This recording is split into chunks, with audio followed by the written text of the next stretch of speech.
Merry Christmas to everybody and their mama.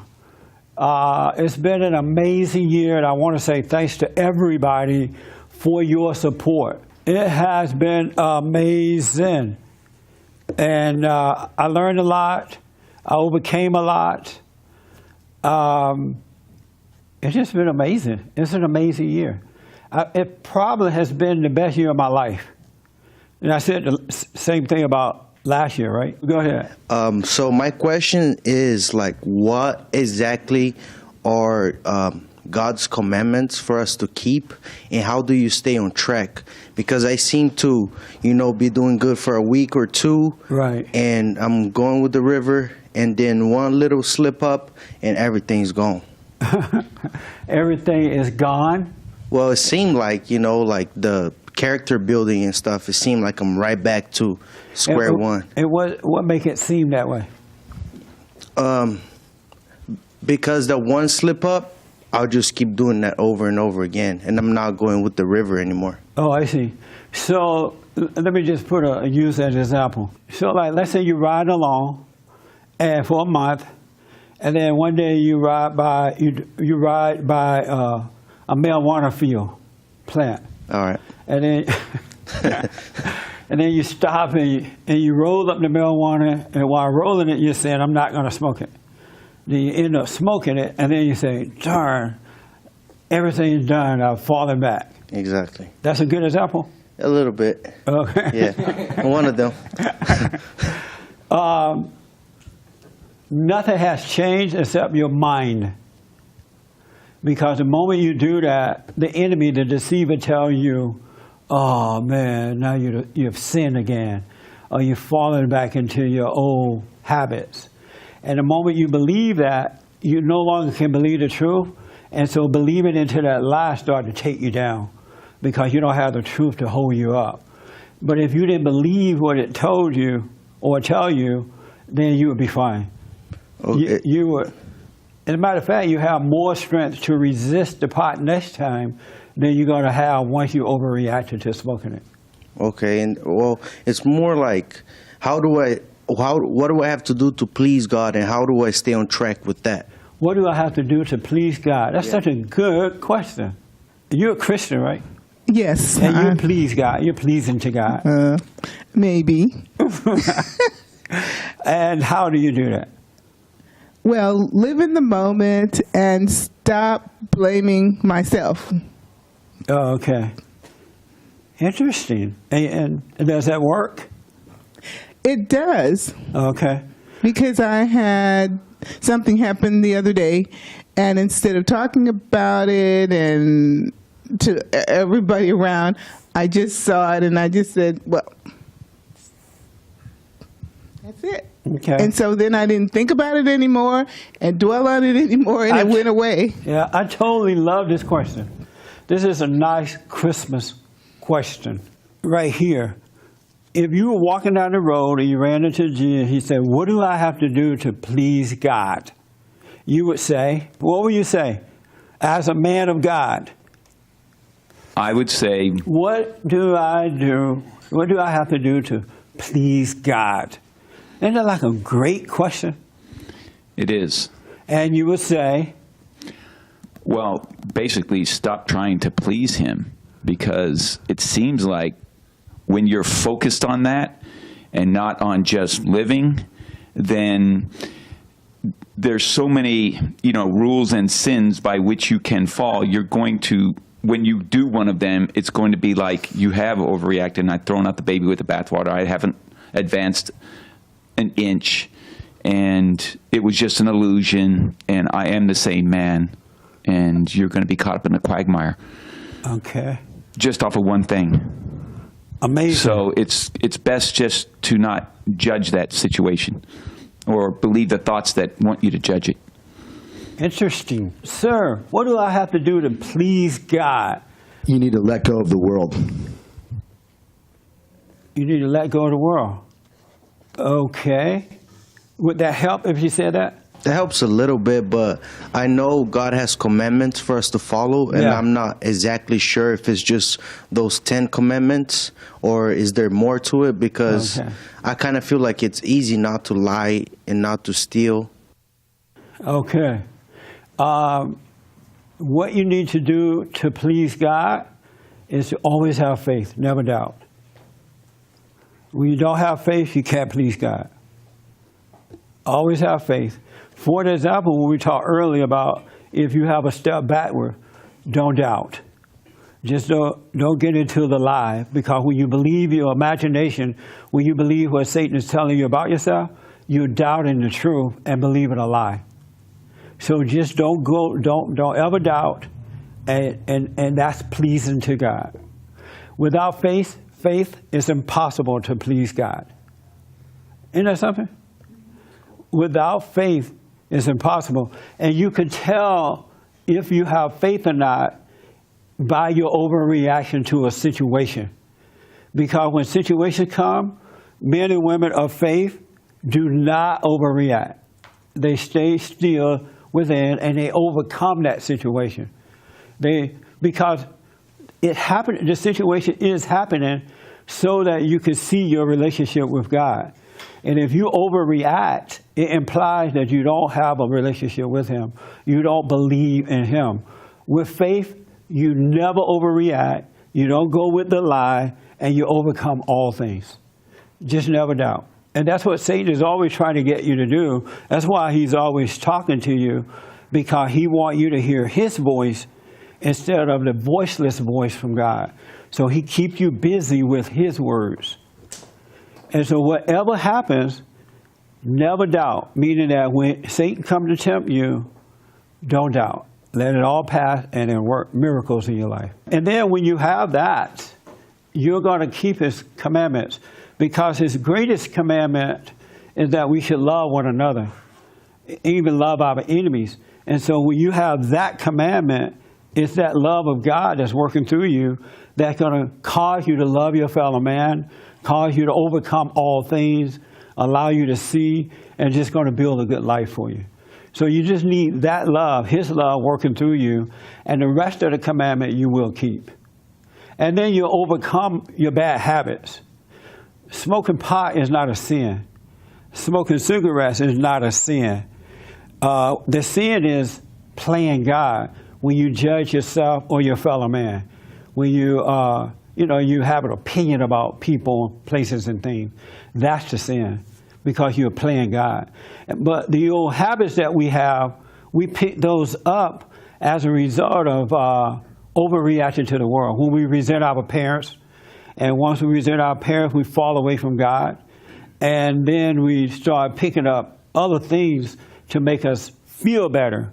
We start smoking, sexing, lying, cheating, stealing, gossiping, doubt, and fear, because we're falling away from God.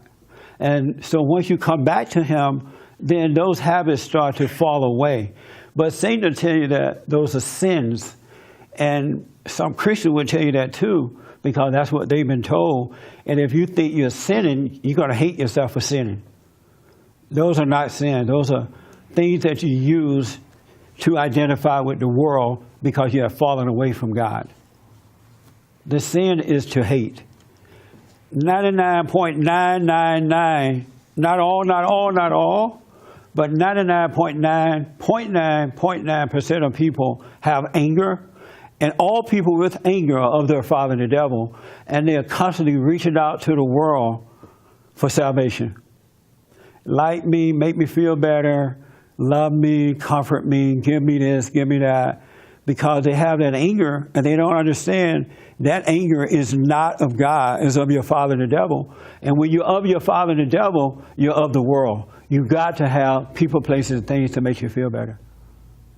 That makes sense? So never doubt. So whatever it is that you think you're falling away from or you keep getting back into, God forbid, but let's say you do it again. Don't judge yourself for it. Don't have an opinion about it being right or wrong. Don't overreact to it. Then eventually you lose the desire for it. It'll just pass away. Yeah, it's more like I was like, what was it, yesterday or the day before? I had nothing to do, and it's raining, it's cold, and I was like, man, how can I please God right now? Because I felt like I was just doing nothing, you know? Doing nothing? Yeah. What do you mean, like doing? What do Like, you? I just had nothing to do. I was just chilling. And you don't think God wants you to chill? I do, but I felt like, you know, I was just seeking, you know, I was looking for what can I do now. Your best moments with God are those moments when you have nothing to do. Really, not when you're busy, but when you're quiet and you have nothing to do. And then Satan come and tell you that, oh, look at you, you're nothing. Nobody love you. You don't love anybody. You're not worth a dime. Because you're in the present with God now, and you can feel your ego at work, and it feels like nothing. But if you could just be still and ride through that, that's where you can grow. And don't hate what you see about we're all nothing. Really, nobody's worth a dime. The heart is wicked, and as soon as you can accept that you're nothing, the sooner you can become one with the Father. Isn't that something? That's something. So look for those moments when you have nothing to do, and don't find anything to do. I remember before I understood this, I would be by myself, and I would just have anxiety and not, I should be doing something. I feel like nothing. And I would call people that I don't like, because you make long distance calls, and then you call mama, and you don't even want to talk to mama. And then you get on the phone, you realize later it was a waste of a call. But you're looking for, the ego is looking for something to identify with. And so that's a good thing to be alone, have those quiet moments. All right. All right? Thank you. That's a good question, man. How are you doing, sir? I'm all right. Good to see you. You as well. Merry Christmas. To you too. So how's married life? Not so good. And why not? Yeah, you're laughing at his pain. Oh, I'm not hurting. Yeah, I know. I can tell. And why not? And the reason I'm asking because he was married to an older woman, right? Yeah, well, last time we were here, I kind of got conscious of where I was, and I was being kind of a baby, whatnot. Yeah. And try to pull away from that, but I just feel like she kept dragging me down because that's what she needed. That's what she wanted, to have a baby. She wanted to baby me. She's looking for a son, and you were looking for a mama. Yeah. And then I didn't need a mama no more, but she still needed a son. Right. It's kind of like antagonizing things to try to bring me down, to try to make me frustrated every day. And then I just leave. I go to work, She texts, oh, you're abandoning me and you're a bad husband, this and that. I'm like, leave me alone. And then she just started freaking out more and more and more and more. And I just kind of got to the point to where we're just not really talking right now. How many years different? How many years is he older than you? 8. 8 years older? Yeah. That's a shame, boy. Okay, yeah. It's hard enough being involved with a woman your age or younger.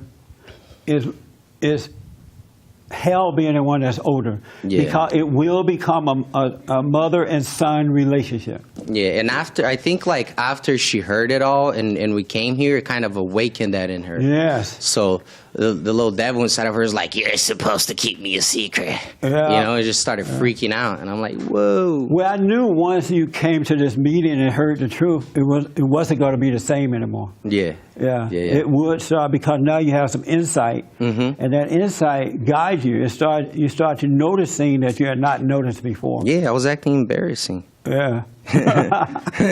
It's embarrassing. It's and I understand too when you say it's embarrassing. It's like when I think of some of the things I did before waking up, I can't believe it. It's just mind blowing. But at the time, it seemed fine. Yeah. But when you look back on it, I should have been ashamed of myself. Yeah, it's unnatural. It Yeah. even felt unnatural. That's why you get, Yeah. get anxious sometimes and stuff. Well, I'm glad 'cause you it's don't have unnatural. children. Oh, yeah, me too. Yeah, don't make her baby. I got a call from a man that I'm counseling with, and he said, I'm counseling with this guy. And so I gave him a call the other day just to check up, see how you doing. And he said, oh, Jesse, I have to call you back. And I said, okay. He said, I'm talking to my wife right now. I said, okay. And he called me back a few minutes later, and he said that his wife wanted to leave him. She wanted to separate or break up because he doesn't pay her enough attention. He doesn't cater to her emotions. And because he doesn't cater to her emotions, she feels that he doesn't love her. And she wants someone that can hold her, cater to her emotions. And he said his father told him, you should do that, son. You should hold her and cater to her emotions. He's like, I can't do that. And then she started sleeping on the couch, because that's what they do. Mm-hmm. When they want to control you, they sleep on the couch. And he said that, so I asked, I said, well, what are you going to do? He said, well, I told her I'm providing for you. We have a baby together. I make sure I take care of the home and everything is fine. That's all I can do. And I said, so is she going to leave? He said, well, I think so. And if she does, I'll just move too and get my own place. And I say that to say the worst thing that a man can do, the worst thing, is cater to his wife's emotions. He should help her overcome that because that's a fallen state. She think that by you catering to that, it's going to make her better, and it won't.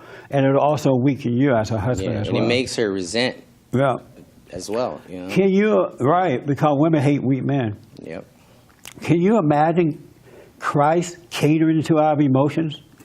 Nuh-uh. And we have to act like him. We are Christ on earth, so we have to be the same way. And there's nothing worse than a weak man. Yeah, so I'm glad. Are you praying? You doing the prayer? Absolutely. Good, man. Did you have your hand? As you go through life and live day by day and allow things, each moment to unfold, is there ever a point where you are in a meditative state all the time without meditating? Yeah, but you have to grow to it. If you stay with prayer, if you practice being aware of yourself, eventually it becomes natural. That's what God means by pray without ceasing. He wants you to always be one mind with him rather than one mind with Satan. And so you do grow to that. And I have to say grow to it because Satan is so busy, he'll make you believe that you're already doing it. And you'll find yourself saying, I'm doing it already. I got it, right? It's something that you grow into. Yes, sir. I was reading in the old Catholic Bible, and a question was brought up, how do I please God? And then God answered, follow my commandments and love God. But I just already told you, as long as you have faith, all those things will be in operation. Yeah, because you just can't say, follow the commandments and love God. We've all tried to do that. Just follow the commandment. But when you have faith in him, he is working through you, the Holy Spirit is working through you, then you love and you keep the commandments. Because the commandment is to love. And in that, all things are possible when you have that love. All right? I want to know, did you have your hand? This week I had a interesting rendezvous with pain, pleasure thing. And I was angry at having the pain, and then once I kind of got out of the anger, I realized that the pain is actually more my friend than the pleasure. Yes. Because, pain alerts you to something that's wrong. Yes. Whether it's physical pain or mental pain. And I realized and then I also realized about anger that it was just another feeling like happiness and pleasure. Those are just feelings. And why would I want to hurt someone for just giving me a feeling? I don't want to hurt someone when they give me a good feeling. Why do I want to hurt them? Right. A feeling's a feeling. Yeah. Right. And you're judging one way or the other. Yeah. And so, I had those, and that really helped. Good, man. Yeah.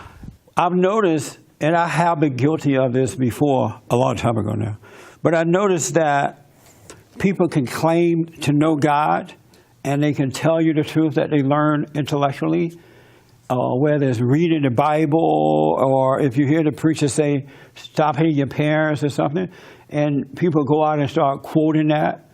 But when it comes down to the real deal, very few can do it. And very few can endure that pain, that emotional, ego pain that you get when you lose something or someone that's important to you, that you have made your God. And you know that pain that comes and then the mind get busy and you don't want to take that pain. You end up reaching back out for that thing or person or place to save you, then you're satisfied. But until you can endure that ego pain of doing without people, places, or things, you're never going to have a true relationship with God. God is not your Savior. Whatever saves you from the ego pain is your God. And God is not your God. And I know a whole lot of guys, even in this room, I've gone through this, so I can use this. I used to date a lot. And I was the kind of guy that I couldn't break up with a woman unless I have another one waiting in the wing. You know, that's the only way I could break up, especially if I was really into her. And some women know how to make you get really into them. Isn't that right, guys? Yeah. And when they take that away from you, it's like taking your soul away. It's like taking life away from you. And in the past, I have not known how to deal with that. And so what I would do is get another woman to save me from the pain that this woman is making me feel. And so, but when I woke up, I realized if I lost something or someone, I need to endure that pain because the whole situation is happening and I'm having the pain because that person is my God.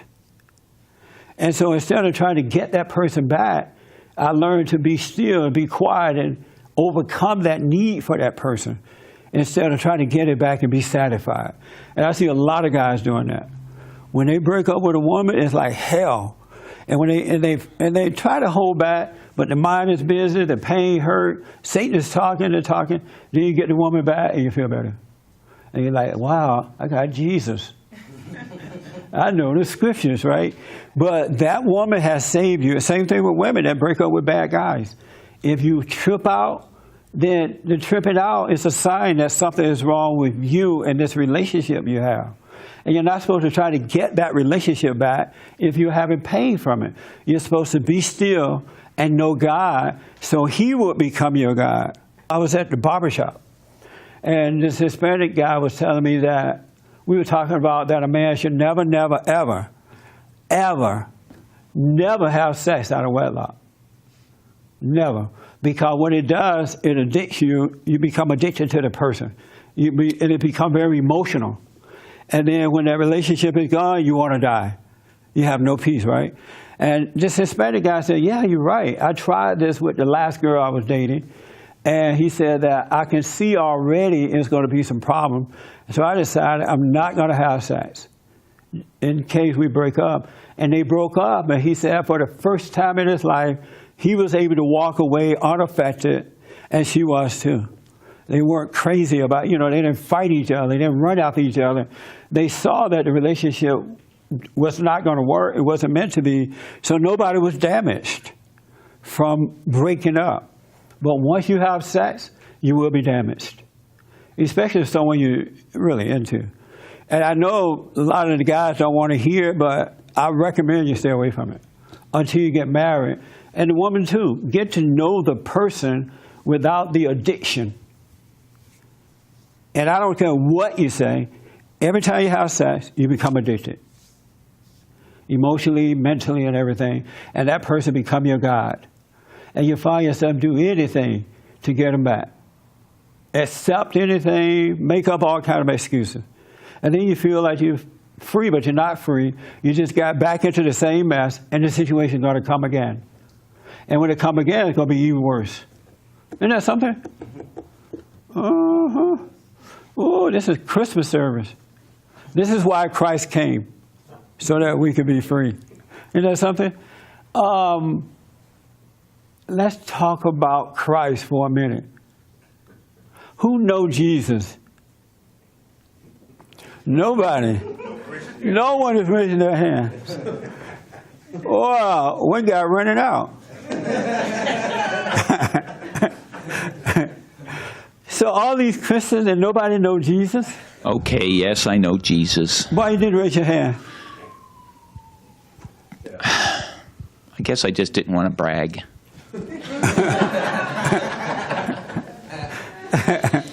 And then maybe if I answer a question wrong, I'd be exposed. There are no wrong and right answers. We are fellowshipping. We are lifting up and edifying one another. So don't let Satan tell you there's a wrong answer. All This right. is not a classroom. This is a fellowship. I mean, you don't get an A for this, or a B, or a C, or a D. You don't fail. We self-grade. Right. What Satan is doing it to you. Yes. And so, what's your impression of Jesus? A really, really tough guy. I mean, a really tough guy. When you were mentioning about being able to handle pain, that is the beginning and end. That's the alpha and omega of life. It's amazing to me that we could be Christians, and when something of the world is taken away from us, we don't want to endure pain. And yet we think that we're Christians. That's mind-blowing. How do you be a child of God, a man or woman, and his purpose is to help you overcome the world, to be in it but not of it, to take it or leave it. And yet, when it's time to overcome by way of pain, we resist it. Isn't that like something else? It is. After Jesus finished his 40 days and 40 nights of praying, he went through some severe pain with the devil tempting him. Yes. With the kingdoms of the world and Yeah. all those other things he tempted him with. And that was pretty severe. I don't think not too many other men would have, resisted that. And then all the disrespect he resisted, all that pain that caused through the time, and his less than. Why did he go through all that like that? To show us what we could go through. Yeah. Yeah, partly, Somewhat. I guess. That's Yeah. as deep as I can get. Okay. He went through it so that we can overcome it, because prior to that, we would not have been able to overcome. So he went through it for us. And that's why it should be easy for us to overcome it if you had an understanding of how to overcome it and realize that you need to overcome it. You know what I mean? Yes, sir. How does that work, that he went through it so that we can? A long time ago, we had the conversation, I think in my office or on a radio show. A long time ago, there was this guy named Adam, and Adam was the son of God, and Adam had this voiceless voice relationship with his father. They spoke without words. It was a revelation. He knew his father's thoughts because they had the same mind. Father and son relationship. And then God gave Adam this woman so that they could have some babies, right? And so this woman had one mind with Adam. She knew her husband's will because he knew his father's will, and it's passed down that way. And then the serpent came along, the deceiver that tells you, oh, you're a bad guy. And the deceiver said to to Eve, you know what, you don't need to listen to this guy. He is just trying to control you. He is like ISIS. He's a Muslim. Don't pay him any mind. And Eve said, oh, okay, that's right. He is trying to control me. And so once she believed that lie, she turned away from her husband. And now she has the identity and the mindset of her father, the devil. And her father, the devil, spoke to her with words. She can now hear voices that she did not hear before. She can hear her own voice because the devil can imitate whomever to get you to do what he wants you to do. And then Eve was like, wow, I got to go and deceive my husband because Satan told her to do it. Because Satan could not get to Adam. Satan could not turn the Father away from the Son. So he had to go get a woman to do it for him. And so Eve went and said to Adam, don't listen to your father. He's just trying to control you. Be your own man. Why are you listening to him? I want a man. I don't want some guy that's listening to his father. And Adam said, oh, okay, that sounds good. And so Adam believed Eve, and now he fell away from the voice and knowing his father. He could no longer hear his father's voice.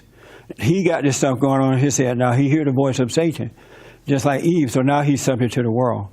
And then we all suffer for it, right?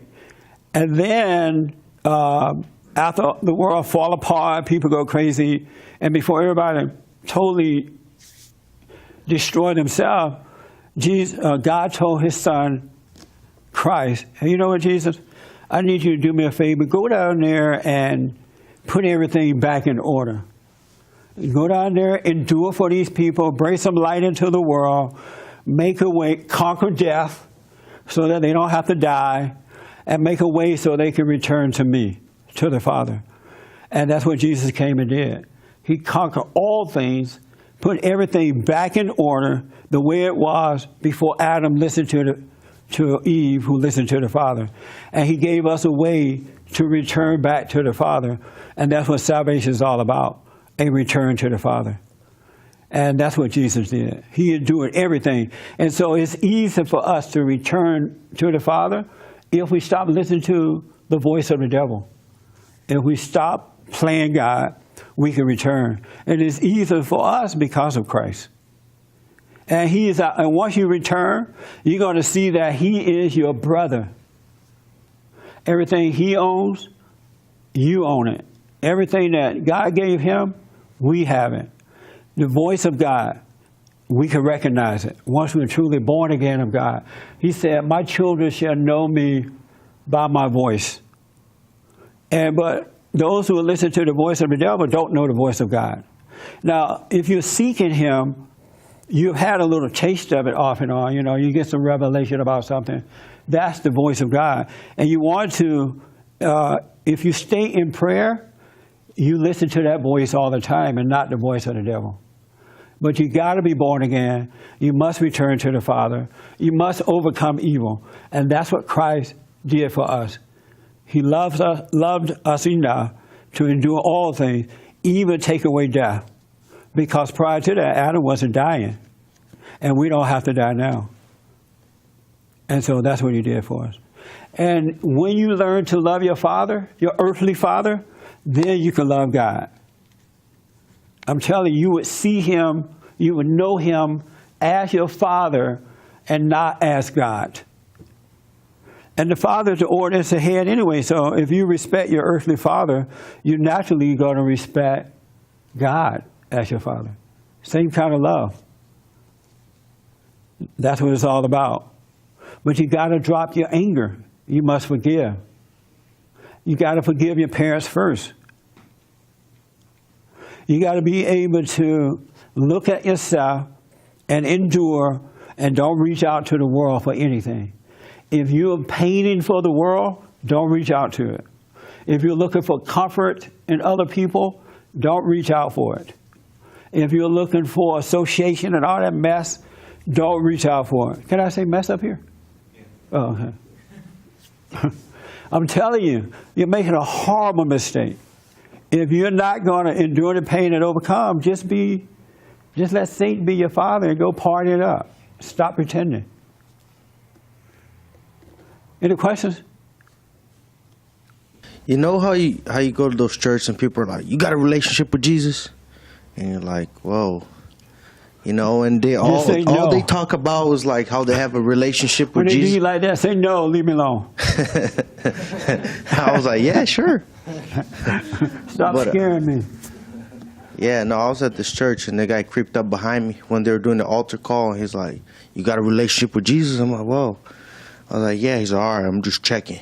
I'm like, whoa. But that's very confusing because I even asked the pastor, he's like, Jesus, according to the Bible, Jesus was God and everyone talks about how they got a relationship with Jesus, but it doesn't really make any sense. Like, how do you, like, what's that relation? Because they don't go in detail of that relationship, you know what I mean? They just say, oh, I got a relationship with Jesus. But what's that look like? Are you asking me that? Yeah. Like what, but I don't know. What does it look like to have a relationship with Jesus? Yeah. Right? That's the question. Yeah. Oh, okay. That's a good question. Salvation is difficult, but yet it's easy. It's so simple that most people are missing it. Salvation starts when you are ready to let your anger go. When you realize, I have anger, and I'm wrong for having this anger. In that very moment, you get to start paying attention to what's going on inside of you, and that's when you can, all this other stuff, begin to fall away. But that's what it's all about. And Jesus will help us when you're going through those difficult moments, when you have this pain from a loss, whatever it is, people, places, or things.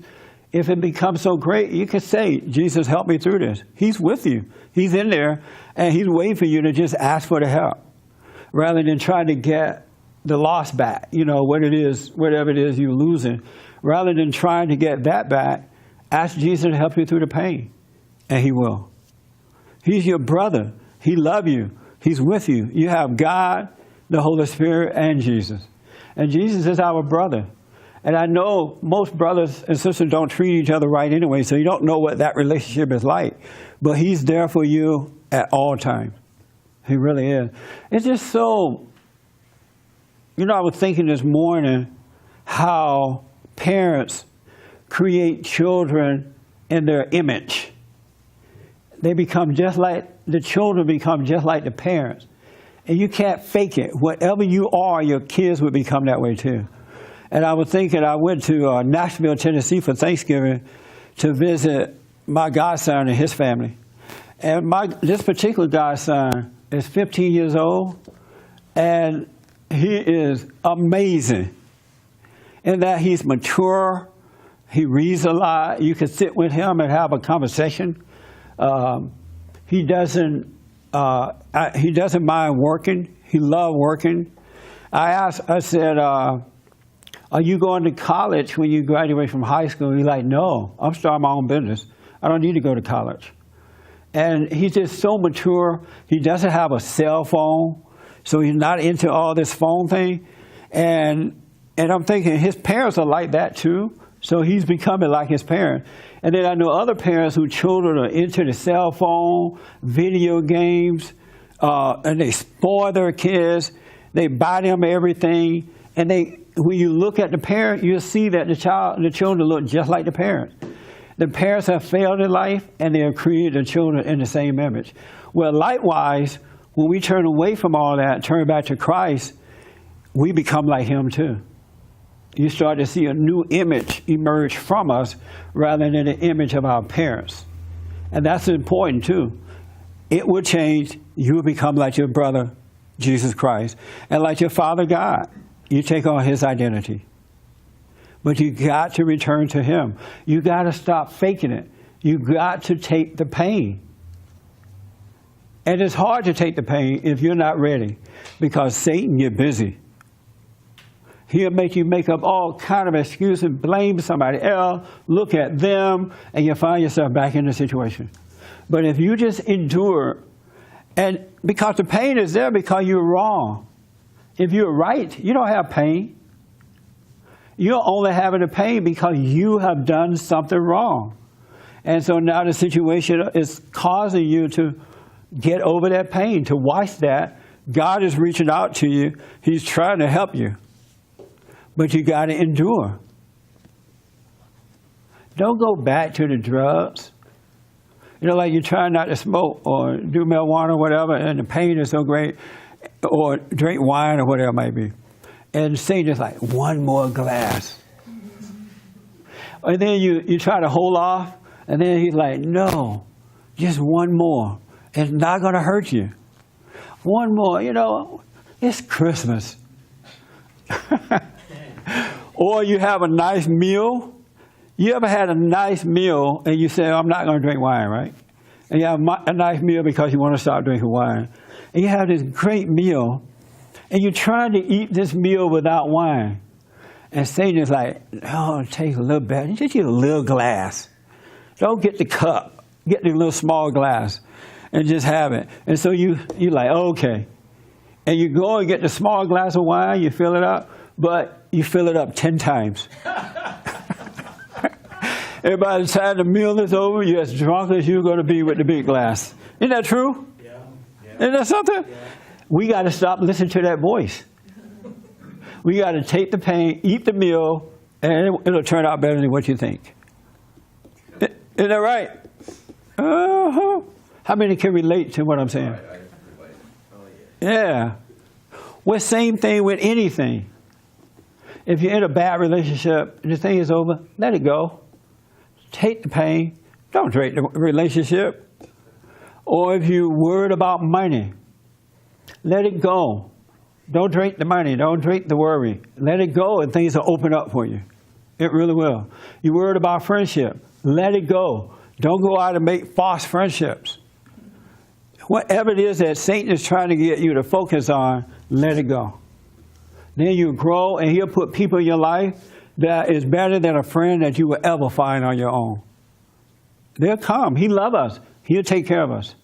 But you got to let go and let God. That make sense? Uh-huh. So Marcus, before we end here, how you doing? Well, I'm still, I'm looking at every day, and all day, I'm always looking for that pain, that rises up.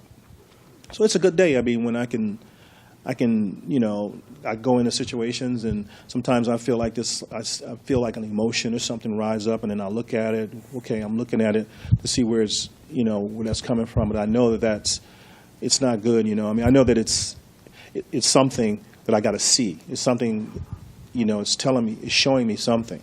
So that's a good day for me. Every day that I can do that. You staying with the prayer? Yeah. Okay. Good, man. So every day I can do that, that's a good day. Yeah, are you still moving to wherever? Yeah, that's the plan. So, even that, was causing me some, like I started really thinking about it, and like all of a sudden I'm like putting my will in that. I already said I'm going to do this. Now I got to do this, and I start seeing that. Then I started like that's things right. aren't working out quite the way already. That I would hope, and then all of a sudden I'm starting to like. I can feel like something like anxious or fear, like I'm not going to be able to do this.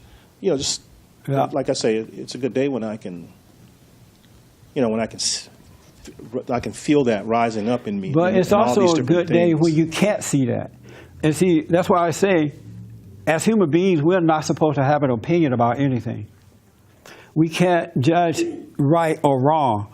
Because the moment you judge it as right or wrong, you become addicted to whatever you judge.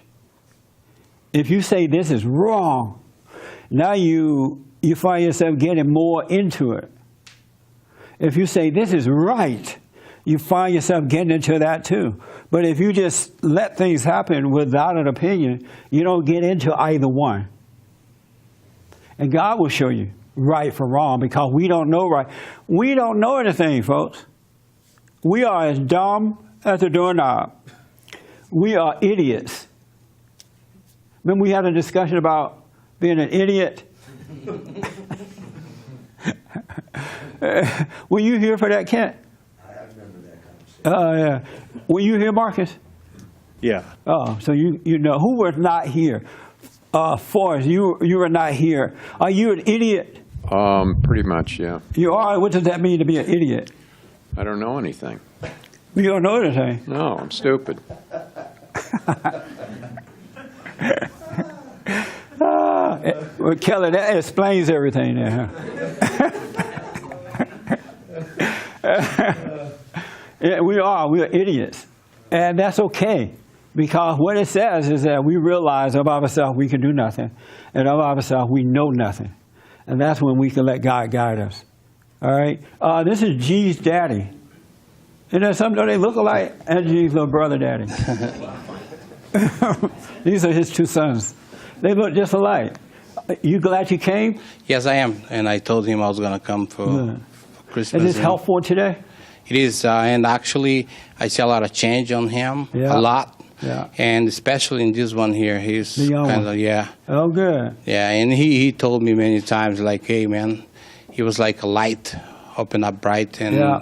he changed him a lot because he's hard to change, you know, he's hardcore. Yeah, yeah. Yeah, so He's a player. he is. A Yeah. player gonna play. And Play. I was And a hater gotta hate. and I can see that he's kind of happy right now. Yeah. You know, so Good, it's man. pretty good. So what is it like to see your sons changing for the good? It's awesome, man. Yeah. It's awesome because I've been waiting for that day, you know, because it's a lot of problems in the family that you don't know how to solve. Right. You know, and you just go through those problems and you don't know. You just don't know, you know. Right, And that's then I right. see that they're taking the problem on their own, Yeah. and they're coming back to me with good stuff. And like, yes, That's you right. know. And then I see that he's not blaming me for everything no more, you know.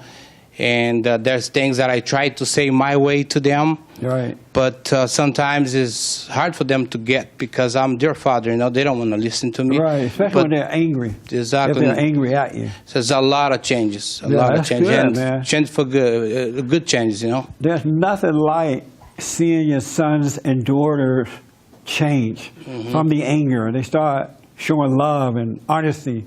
There's nothing more rewarding than that, to see that happen. Mm-hmm. Absolutely. Well, that's good. I'm glad you came. Thank you. All right. I appreciate And it. tell your girlfriend the same thing. I'm glad she came. Oh, Oh, okay. Right on. So here's what I suggest. First of all, Merry Christmas again. And I want to encourage you all that if you're serious about this thing, no pain, no gain. You got to give up something in order to receive it. If you're unwilling to give up the world, and when I say give it up, it should happen naturally, not you forcing it to happen. Don't say, well, I'm not going to go in the world, you know. As you seek the Father and His right way, it'll be added to you. So, but if you're unwilling to give up people, places, and things, then you're never going to know real life. You're never going to have love. You're never going to have perfect peace. You're never going to be free. You can't serve two masters.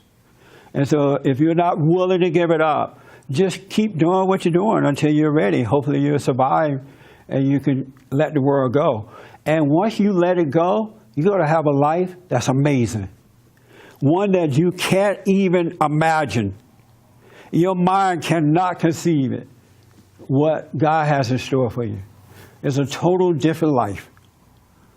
All right? So I hope and pray that you get serious about it. Endure. Endure, endure, endure. Because you're having the pain, because you're out of order.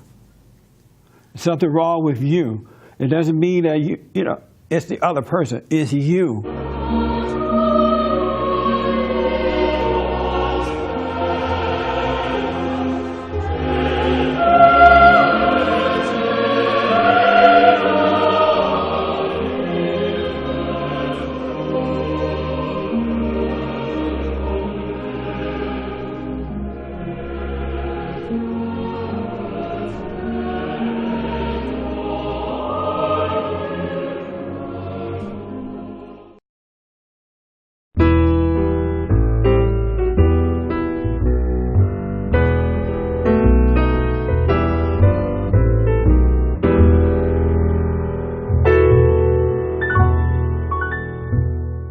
Merry Christmas to everybody and their mama. It's been an amazing year, and I want to say thanks to everybody for your support. It has been amazing. And I learned a lot. I overcame a lot. It's just been amazing. It's an amazing year. It probably has been the best year of my life. And I said the same thing about last year, right? Go ahead. So my question is, like, what exactly are God's commandments for us to keep, and how do you stay on track?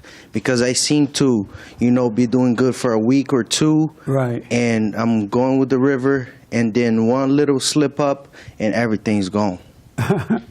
Everything is gone. Well, it seemed like, like the character building and stuff, it seemed like I'm right back to square one. What make it seem that way? Because the one slip up, I'll just keep doing that over and over again, and I'm not going with the river anymore. Oh, I see. So let me just use that example. So, like, let's say you ride along, and for a month, and then one day you ride by a marijuana field plant, All right. and then and then you stop and you roll up the marijuana, and while rolling, okay. What you need to do to please God is to always have faith, never doubt. When you don't have faith, you can't please God. Always have faith. For example, when we talked earlier about if you have a step backward, don't doubt. Just don't get into the lie, because when you believe your imagination, when you believe what Satan is telling you about yourself, you're doubting the truth and believing a lie. So just don't ever doubt, and that's pleasing to God. Without faith, it's impossible to please God. Isn't that something? Without faith, it's impossible. And you can tell if you have faith or not by your overreaction to a situation. Because when situations come, men and women of faith do not overreact. They stay still within, and they overcome that situation. Because it happened, the situation is happening so that you can see your relationship with God. And if you overreact, it implies that you don't have a relationship with Him. You don't believe in Him. With faith, you never overreact. You don't go with the lie, and you overcome all things. Just never doubt. And that's what Satan is always trying to get you to do. That's why he's always talking to you, because he wants you to hear his voice instead of the voiceless voice from God. So he keeps you busy with his words. And so whatever happens, never doubt, meaning that when Satan comes to tempt you, about it anymore and dwell on it anymore, and it went away. Yeah, I totally love this question. This is a nice Christmas question right here. If you were walking down the road and you ran into Jesus, he said, "What do I have to do to please God?" You would say, what would you say as a man of God? I would say, What do I do? What do I have to do to please God? Isn't that like a great question? it is. And you would say, Well, basically, stop trying to please him, because it seems like when you're focused on that and not on just living, then there's so many, rules and sins by which you can fall. You're going to, when you do one of them, it's going to be like you have overreacted and I've thrown out the baby with the bathwater. I haven't advanced an inch, and it was just an illusion, and I am the same man, and you're going to be caught up in a quagmire. okay, Just off of one thing. amazing. So it's best just to not judge that situation or believe the thoughts that want you to judge it.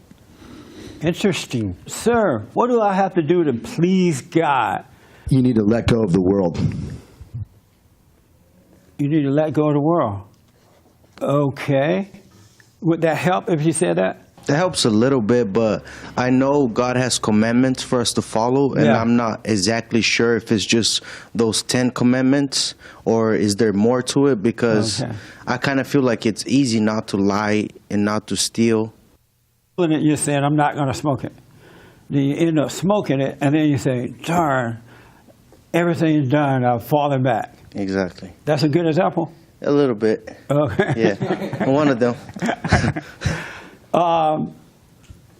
Nothing has changed except your mind. Because the moment you do that, the enemy, the deceiver, tells you, oh man, now you've sinned again. Or you've fallen back into your old habits. And the moment you believe that, you no longer can believe the truth. And so believing into that lie started to take you down because you don't have the truth to hold you up. But if you didn't believe what it told you or tell you, then you would be fine. Okay. You would. As a matter of fact, you have more strength to resist the pot next time than you're going to have once you overreacted to smoking it. Okay, and well, it's more like what do I have to do to please God, and how do I stay on track with that? What do I have to do to please God? That's such a good question. You're a Christian, right? Yes. And you please God. You're pleasing to God. Maybe. And how do you do that? Well, live in the moment and stop blaming myself. Oh, okay. Interesting. And does that work? It does. Okay. Because I had something happen the other day, and instead of talking about it and to everybody around, I just saw it and I just said, well, that's it. Okay. And so then I didn't think about it. Don't doubt. Let it all pass and then work miracles in your life. And then when you have that, you're going to keep His commandments, because His greatest commandment is that we should love one another, even love our enemies. And so when you have that commandment, it's that love of God that's working through you that's going to cause you to love your fellow man, cause you to overcome all things, allow you to see, and just going to build a good life for you. So you just need that love, His love working through you, and the rest of the commandment you will keep. And then you overcome your bad habits. Smoking pot is not a sin. Smoking cigarettes is not a sin. The sin is playing God when you judge yourself or your fellow man. When you have an opinion about people, places, and things. That's the sin, because you're playing God. But the old habits that we have, we pick those up as a result of overreacting to the world. When we resent our parents, and once we resent our parents, we fall away from God. And then we start picking up other things to make us feel better. We start smoking, sexing, lying, cheating, stealing, gossiping, doubt, and fear, because we're falling away from God. And so once you come back to Him, then those habits start to fall away. But Satan will tell you that those are sins. And some Christians will tell you that too, because that's what they've been told. And if you think you're sinning, you're going to hate yourself for sinning. Those are not sins. Those